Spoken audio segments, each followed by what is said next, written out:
어떤 환경에서 그가 크고 자라느냐에 따라 그 어떠함이 결정될 때가 많습니다. 그래서 사람들은 그렇게 좋은 환경을 찾아다니지요. 근데 오늘 말씀에 보면 불우한 환경에 태어난 한 사람의 이야기가 나옵니다. 그가 유다의 요시야 왕이었습니다. 요시야 왕의 환경은 태어나면서부터 불행하기 짝이 없었습니다. 그의 할아버지 므낫세는 유다의 최악의 왕으로 유명합니다. 이상한 종교 미신에 심취해 가지고 예루살렘 성전을 파괴하고 또 하늘의 1월 성실을 섬기며 자기 자식들을 불 가운데로 지나가 태워 죽게 하는 끔찍한 일을 행하였습니다. 요시야의 아버지 아몬은 또 어땠을까요? 그는 므낫세보다 더했습니다. 어느 누구의 말도 듣지를 않았지요. 그러다 결국 24 젊은 나이에 자기 신하들에게 죽고 마는 비참한 말로를 맞게 되어졌습니다. 어떻게 이런 인생이 있을까요? 그래서 요시야는 태어나자마자 꼬리표처럼 따라 붙었던 것이 실패한 가문의 사람, 범죄자의 자식이었습니다. 사람들은 그가 지나갈 때마다 수근거렸지요. 그도 별반 다르지 않을 거라고, 그의 할아버지가 그랬으니 그의 아비의 그 자식일 거라고 싸늘한 시선을 보내었습니다. 이런 환경 속에서 요시야는 유다의 왕이 된 것입니다. 그러니 그에게서 무언가를 기대하고 어떤 새로운 것을 생각해낼 수 있을까요? 여러분, 사람은 어려워도 더 나은 내일을 꿈꾸지요. 어제보다 오늘이, 오늘보다 내일이 조금이라도 더 나아지기를 우리는 원하는 것이지요. 우리 자녀들이 그랬으면 그랬고, 우리 교회가 그랬으면 좋겠고, 또 우리 사는 이 나라가 조금이라도 더 나아지기를 원합니다. 그 마음으로 오늘을 견디는 것이지요. 내 자식이 좀 속을 썩여도, 남편이 말귀를 잘 못 알아들어도, 현실이 좀 답답하고 어려워도 오늘을 참고 인내합니다. 내일이 나을 것이라는 그 소망 때문이지요. 어느 때는 내 자신에게 대해도 그럴 때가 있습니다. 내 자신에게 대해서 마음이 스스로 들지 않을 때가 있지요. 왜 이렇게 성격이 급한지요.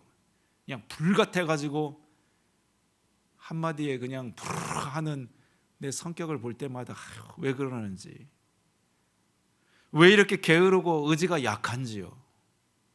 하겠다고 해놓고는 하지 못할 때가 더 많습니다. 배가 자꾸만 나오고 살이 점점 쪄오는데 그만 먹어야지, 적게 먹고 운동해야지 하는데도 이게 왜 이렇게 잘 안 되는지요. 자꾸만 입에서 땡기는 것이지요. 어제도 우리 남선교회에서 회식을 한다고 그래가지고 교회 마당에서 고기를 구워주는데요, 어찌나 맛있는지요. 머릿속으로는 이제 됐다, 그만 먹어야지 하는데도 자꾸만 들어가가지고 결국에 라면까지 먹으면서 그냥 집에 가서 후회합니다. 그냥 먹지 말았어야 되는데. 하나님 말씀대로 살아야지 하는데 왜 이게 잘 안 되는 것일까요? 우리의 마음에 두 마음이 있기 때문입니다. 변하고 싶은 마음과 변하고 싶지 않은 마음입니다. 이 마음이 우리 안에서 싸웁니다. 여러분, 변하고 싶다고 다 그렇게 되는지요? 달라지고 싶다고 다 내 뜻대로 되는지요? 변화에는 항상 저항이 따릅니다. 변해야 된다는 마음과 변하고 싶지 않은 이 저항의 마음입니다. 지금 때가 그렇잖아. 요즘 형편이 그렇잖아. 남들도 다 이렇잖아. 자꾸만 게으른 나를 보며 곱치고 싶지만 막상 고쳐지지가 않습니다. 뚱뚱한 내 뱃살을 보며 부모님이 나를 이렇게 낳아놓은 걸 내가 어떻게 하라고. 난 원래 뚱뚱한 체질이야. 물만 먹어도 살쪄. 무슨 운동이야. 그냥 먹고 싶은 거 다 먹고 살자. 잘 고치지 못합니다. 다음에 하지, 내일 하지. 요즘 날씨가 좀 그렇잖아. 내가 불안과 염려로 살지 말아야 되지. 내 감정이 휘둘리고 살지 말아야지. 믿음 갖고 살아야지. 내가 내 옛 상처와 미움 갖고 살지 말아야지. 믿는 사람과 좀 다른 삶을 살아야지. 다짐해보지만 그럼 또 같은 자리입니다. 아침에 마음 먹고 저녁에 어쩔 수 없잖아. 환경이 이렇잖아. 내가 어쩔 수 없잖아. 멈추고 포기해버립니다. 여러분, 요시야인들 왜 그 마음이 없었겠습니까? 어쩔 수 없잖아. 내가 이렇게 태어났잖아. 우리 가문이 그렇잖아. 우리 할아버지가 그랬고 내 아버지가 그랬잖아. 내 환경이 그런데 나라고 볼 수 있겠어? 그냥 그렇게 사는 거지. 이 마음이 왜 그에게 없었겠습니까? 하지만 요시아는 마음을 고쳐 먹지요. 그것이 오늘 본문 3절과 7절까지 말씀에 그렇게 기록되어져 있습니다. 저와 같이 한번 3절에서 7절 말씀을 교독해서 한번 읽겠습니다. 요시아는 왕으로 있은 지 8년째 되던 해에 그의 조상 다윗이 따르던 하나님을 섬기기 시작했습니다. 그때는 요시아가 아직 어렸을 때였습니다. 요시아는 왕이 된 지 12년째 되던 해 유다와 예루살렘의 거짓 선지자들을 몰아내기 시작했습니다. 그는 거짓 신들을 섬기는 산당들을 다 헐어버리고 아세라 우상과 나무로 만든 우상과 쇠로 만든 우상들을 없애버렸습니다.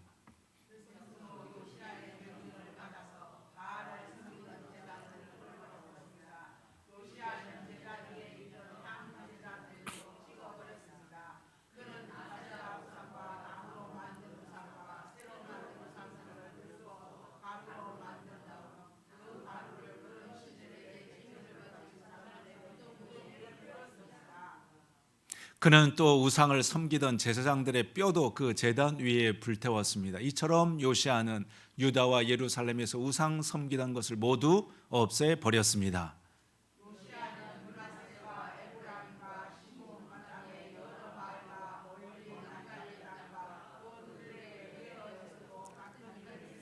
7절 같이 읽습니다. 요시아는 제단과 아세라 우상들을 부수어 가루로 만들었습니다. 그는 온 이스라엘에 있는 분향단도 찍어 버렸습니다. 그런 뒤에 그는 예루살렘으로 요시아의 그 결단이 너무도 과감합니다. 모든 과거의 잘못을 다 끊어냅니다.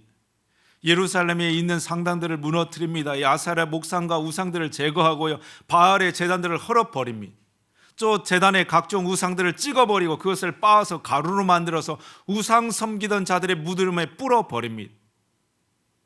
요시아의 개혁이 여기서 끝나지 않았죠. 이번에는 그의 눈을 성전으로 돌립니다. 그것이 8절 이하에 우리 읽지 아니하였지만 계속해서 기록하는 말씀이지요. 오랜 동안 방치되었던 성전을 보수하고 재건하고 또 율법책을 발견해서 말씀대로 개혁을 멈추지 않습니다. 그것이 역대하 34장에 35장까지 길게 기록됩니다. 요시아는 불우한 환경에 따라 살지 않기로 결단한 것입니다. 환경에 따라 살지 않기를 거부하고 변화를 선택한 것입니다. 그래서 여러분, 우리가 변화를 원한다면 우리도 요시아와 같은 결단이 필요합니다. 변화가 좋은 것을 모르는 사람이 누가 있을까요? 하지만 변하고 싶다고, 달라지고 싶다면 우리는 용기를 내야 됩니다. 변하지 않으려고 하는 내 안의 저항과 환경에 맞설 수 있는 용기가 필요합니다. 내 안에 감정들이 있지요. 염려와 근심에, 불안에, 두려움에, 때로는 다른 이에 대한 믿음과 상처에 종로로 타지 않으려고 하는 결단이 필요하고, 잘못된 습관과 버릇을 질질 끌려다지 않겠다는 그 결단이 우리에게 필요합니다. 변화는 이 저항에 맞서 싸울 때 시작되는 것입니다. 그래서 오늘 말씀 3절에도 반복되는 단어가 있는데요, 3절 말씀 다시 한번 보시면, 아직도 어렸을 때에 곧 왕위에 있은 지 8년에 그의 조상 다윗의 하나님을 비로소 찾고 제12년에 유다와 예루살렘을 비로소 전결하게 하여 그 산당과 아세라 목상들과 아로새긴 우상들과 부어 만든 우상들을 제거하여 버리매. 두 번 나오는 단어가 있지요. 비로소라고 하는 단어입니다. 비로소는 절개용 쐐기를 끊어내고 다시 시작한다는 뜻을 가지고 있습니다. 여러분, 쐐기 보셨는지요? 이렇게 생긴 거. 어제도 장작 패신다고 나무 위에다 탁 얹어놓고 탁 내리치니까 나무가 두 동강 탁 나는 거 보았는데요, 요거입니다. 물건 사이에 벌리기 위해서 뾰족하게 사용하는 이 쐐기를 말하는 것이지요. 요시아는 이 쐐기를 치듯이 과거의 모든 불우한 환경을, 외부의 반대와 저항을 쳐서 쪼개버렸습니다. 다시는 그것에 붙들리지 않도록 끊어버린 것입니다. 여러분, 이 결단입니다. 쐐기를 박듯이 우리도 환경의 불안, 늪에서, 어두운 감정에서 내 안의 두려움과 근심과 다른 모든 상처들을 쐐기를 박아 끊어내는 것입니다. 생각해 보시죠. 요시아가 8살에 그 어린 나이에 얼마나 힘든 싸움을 했을까요? 환경과 맞서 싸우면서 무슨 소리를 들었을까요? 주변에 비난들이 얼마나 많았을까요? 어린 사람이 뭘 한다고 저 모양이야. 지금까지 그냥 다 그렇게 살았는데. 주변의 정치 세력들은 또 얼마나 그를 회유해 댔을까요? 당신 편하게 왕노릇 하려면 그냥 입 벌리지 말고 가만히 있는 게 좋을 거야. 백성들의 저항들은 또 얼마나 심했을까요? 괜한 짓 하지 말고 우리 조용히 삽시다. 하지만 요시아는 그 모든 환경에 물러서지 않았습니다. 그리고 포기하지 않고 비로소 변화를 이루어낸 것입니다. 여러분, 우리에게도 이 결단이 있기를 축복합니다. 우리도 내 환경에 물러서지 않고 내 두려움에 내 나쁜 감정들에 질질 끌려다니지 않고 삶을 인하여 변화를 선택할 수 있는 우리들이 될 수 있기를 소망합니다. 우리는 선택해야 됩니다. 우리가 선택할 수 없는 것이 있지요. 지나간 과거는 우리는 선택할 수 없습니다. 지나간 잘못, 실수, 내 불우한 환경, 그것은 우리가 어찌할 수 없는 일입니다. 알 수 없는 내일, 내 힘으로 어찌할 수 없는 것들 우리가 선택할 수 없는 것입니다. 하지만 우리가 선택할 수 있는 것이 있지요. 지난 과거에 주저하지 않겠다는 결단입니다. 불우한 환경에 순응하지 않겠다는 각오이고, 내 나쁜 감정이 시키는 대로 노예처럼 살게 하지 않겠다는 결단, 이것은 우리가 선택할 수 있습니다. 정말 우리가 달라지고 싶다면, 새로워지고 싶다면 지금 용기 내어서 결단해야 됩니다. C.S. 루이스라고 하는 분이 이런 말을 남겼는데요. 한번 보시면, 달걀이 새로 변하는 것은 어려울지 모릅니다. 하지만 달걀이 달걀인 채로 나는 법을 배우는 것은 더 어렵습니다. 우리는 달걀과 같습니다. 우리는 그냥 계속 상하지 않은 달걀로 있을 수 없습니다. 우리는 부화하거나 상하거나 둘 중에 하나입니다. 여러분, 달걀이 그렇지요. 달걀을 어미 닭이 품어낼 때 부화하든지, 아니면 우리 밥상에 달걀 후라이로 올라오든지, 그것도 아니면 그냥 상해서 버려버리는 것입니다. 상하지 않고 그대로 남아있는 달걀은 없습니다. 우리도 마찬가지요. 우리도 부화하지 않으면 상할 수밖에 없습니다. 그냥 그대로 결단하지 않고 선택하지 않고 그대로 있어서 남아있을 수 있는 것이 아닙니다. 지금 선택하지 않으면, 지금 결단하지 않으면, 지금 움직이지 않으면 우리는 상하게 되어져 있습니다. 둘 중에 하나입니다. 부화하거나 이대로 상하거나. 여러분은 어느 쪽을 선택하시려는지요? 하나님은 우리들에게 자유의지를 주셨습니다. 그래서 선택은 우리의 몫입니다. 그러나 우리가 결단할 때 하나님은 우리를 도우시는 하나님이십니다. 가만히 손 놓고 그냥 있어서 도우시는 분이 아니라, 우리가 일어설 때, 우리가 다시금 선택하며 결단할 때 우리를 도우시는 하나님이십니다. 그분은 우리가 불우한 환경에 사로잡혀 사는 인생을 원치 않기 때문이지요. 불우한 감정에 종되어서 아까운 이 세월들을 낭비하며 살기를 원치 않으시기 때문입니다. 그러나 여러분, 주님과 함께 일어서는 우리들이 될 수 있기를 소망합니다. 요시아가 비록 결단하고 일어선과 같이 우리도 주님과 함께 새로운 일을 시작할 수 있는 우리들 될 수 있기를 소망합니다. 하나님께서 우리의 문제를 모르시는 바 아닙니다. 우리의 어려움도, 우리의 연약함도 그분이 모르시는 것 아닙니다. 그래서 우리가 결단할 때 하나님은 우리를 도우십니다. 우리에게 힘을 주시고 새 길을 열어주십니다. 주님과 함께 다시 서는 우리들 될 수 있기를 축복합니다. 책에서 이런 이야기를 보았는데요. 고양이가 생쥐 한 마리를 쫓고 있었답니다. 근데 이 쥐가 얼마나 빠른지요. 요리조리 피해 다니는데 겨우 그 쥐를 고양이가 잡았습니다. 쥐는 이제 꼼짝없이 고양이의 밥이 된 처지가 된 것이지요. 그런데 호랑이 굴에 들어가도 정신만 차리면 살 수 있다고요. 쥐가 정신을 똑바로 차리고 고양이를 향해서 똑바로 쳐다보고 크게 외쳤습니다. 멍멍! 멍멍! 외친 겁니다. 그 소리에 고양이가 깜짝 놀라가지고 쥐를 놓쳐버린 것이지요. 그 틈을 타가지고서 쥐가 잽싸게 도망가 버렸습니다. 그 모습을 다른 쥐가 보고 있다가 그에게 물었죠. 너 참 재수도 좋다. 어떻게 그런 생각을 다 해냈느냐? 고 물었더니 살아난 쥐가 하는 말이, 야, 요즘 시대가 어떤 시대인 줄 알아? 요즘같이 변하는 시대에서는 외국어 한마디 정도는 해야 살아남지. 쥐가 멍멍 외국어 말을 배웠다는 것입니다. 요즘 같은 시대에도 쥐도 변하는 시대에 맞게 살아간다는 이야기를 적어 놓았습니다. 하지만 여러분, 우리가 변해도 놓치지 말아야 할 한 가지가 있습니다. 우리가 무엇을 위해 변하고 우리가 왜 변해야 하는가 하는 것입니다. 우리가 변한다고 다 좋은 건 아니지요. 달라진다고 다 변화가 아니지요.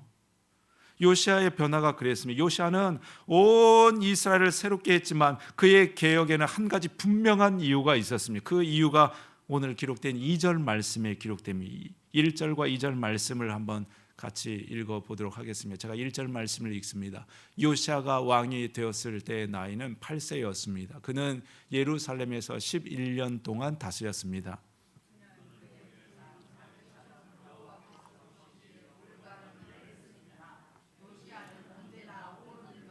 2절 말씀에 눈에 띄는 단어가 여호와께서 보시기에라고 하는 이 구절입니다. 요시아는 이 기준을 가지고 열심을 냈습니다. 요시아의 변화를 가능하게 했던 힘, 여러분, 여호와 보시기에였습니다. 이전의 왕들인들 왜 새로운 일들을 하지 않았겠습니까? 얼마나 많은 일들을 그 나름대로 새롭게 하기 위하여서 얼마나 열심을 내었겠습니까? 그러나 성경의 평가는 냉정합니다. 그들을 향하여서는 그가 여호와 보기에 악한 일을 행하였다였습니다. 그들이 아무리 큰 일을 하고 아무리 많은 일을, 대단한 일을 했을지라도 하나님은 고개를 저으며 그들을 향하여서 여호와 보기에 악하였다 기록하고 있는 것. 그래서 여러분, 성경의 악한 세대와 선한 세대를 구분짓는 기준, 여호와 보시기에 정직함이었습니다. 여러분, 우리가 새로워지더라도 열심보다 중요한 것이 바로 이것입니다. 하나님이 기뻐하시는 변화, 하나님이 원하시는 열심입니다. 많은 이들이 자기 방식대로 열심을 냅니다. 선택을 해도 자기식대로 선택을 하고 변화를 해도 자기 방식대로 변화를 합니다. 그것을 위해서 하나님을 끌어들이는 것이지요. 자기 열심을 위해서 하나님을 무기 삼습니다. 하지만 결국 변화는 하나님께서 일하실 때 일어납니다. 하나님께서 움직여야 교회가 변화되어지고, 하나님께서 변화시켜야 내가 변화되고, 하나님께서 새롭게 하셔야 내 삶이, 내 내일이, 새로운 일들이 시작되어지게 됩니다. 그래서 우리는 하나님 앞에 물어야 되는 것이지요. 두 가지를 물어야 합니다. 하나는 하나님이 지금 내게서 무엇을 행하고 계시는가, 다른 하나는 그것을 위해서 나는 무엇을 할 수 있는가입니다. 내가 변하려니 하나님께서 어떻게 도와주실 것인가가 아니라 하나님의 변화를 위해 내가 어떻게 변할 수 있는가를 우리는 물어야 됩니다. 여러분, 왜 변하고 싶으신지요? 왜 새로워지고 싶으신지요? 왜 우리의 환경을 이기고 과거를 이기고 어두운 감정에 붙들리지 않기를 원하시는지요? 왜 내일의 불안을 이기고 모든 어려움을 무릅쓰고 다른 삶을 살기를 원하시는지요? 그 이유가 하나님 보시기에 정직한 변화, 열심 될 수 있기를 소망합니다. 하나님은 그 열심을 쓰십니다. 우리가 약할지라도, 우리의 힘이 연약할지라도 그 작은 변화를 위해 하나님 손 얹어서 새 일을 시작하시는 것입니다. 요시아를 보시지요. 요시아가 비록 어린 나이에 불우한 환경의 왕이 되었지만, 그러나 하나님께서 그의 결단과 열심을 사용하셨으며 그로 인하여서 이스라엘 온 나라와 세대가 하나님의 은혜를 덧입게 되어졌습니다. 바라기는 저와 여러분의 작은 도전도 몸부림도 하나님께서 귀히 쓰시는 그 열심이 변화가 되어지기를 소망합니다. 바꿀 수 없는 것은 여러분, 우리가 어떻게 할 수가 없습니다. 하지만 우리가 바꿀 수 있는 것을 생각해 보면 너무나 많습니다. 그래서 변화는 나로부터 시작된다는 말씀이 많습니다. 남을 변화시키는 것 너무 어렵습니다. 내 남편, 내 아내 변화시키는 건 더 어렵습니다. 하지만 내가 변화되는 것은 그래도 가능합니다. 주변의 환경을 변화시키는 것 너무 힘이 듭니다. 하지만 내 속을 변화시키는 것 가능합니다. 그냥 여러분, 나로부터 시작할 수 있기를 원합니다. 내가 마중물이 되어져서 내 주변을 우리를 내 스스로를 새롭게 하는 인생 되기를 원하고 또 변화돼 주님 보시기에 기뻐하는 변화와 열심으로 하나님 앞에 쓰임 받는 인생 되어지기를 우리 주님의 이름으로 축복합니다. 우리 기도하도록 하겠습니다.